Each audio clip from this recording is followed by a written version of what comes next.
Good morning મિત્રો. મારું નામ ડૉક્ટર રિંકલ પટેલ છે. એકચ્યુઅલી હું આજે ડિસ્ટન્ટ રેકી વિશે વાત કરીશ, જે મેં 2 વર્ષ પહેલાં ડૉક્ટર રત્ના પાસે લીધેલી, કે જ્યારે મને ડેન્ગ્યુ ફીવર હતો.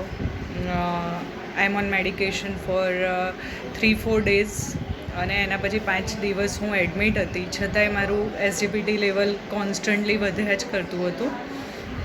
શરીરમાં કોઈ તાકાત નહોતી, અને ડૉક્ટર્સને ખ્યાલ નહોતો આવતો કે આગળ થઈ શું રહ્યું છે, કેમ આટલું એસજીપીટી વધી રહ્યું છે, બીજા માર્કિંગ્સ સારા હોવા છતાંય. એ વખતે મેં ડૉક્ટર રત્નાનો કોન્ટેક્ટ કર્યો, અને એમણે મને ડિસ્ટન્ટ રેકી આપી. અને ઇટ વોઝ લાઈક મેજિક કે મેં સવારે આઈ થિંક 10-10:30 વાગે રેકી લીધી, અને ઇવનિંગના મારા જે ઇન્વેસ્ટિગેશન્સ હતા એમાં મારું એસજીપીટી એ ઓલમોસ્ટ અડધું ઘટીને આવ્યું. મને પહેલીવાર ફીવર આવ્યા પછી પહેલીવાર ભૂખ લાગવા લાગી, અને મારું ઇમ્પ્રુવમેન્ટ શરૂ થયું. So I am really thankful to doctor Ratna. Thank you.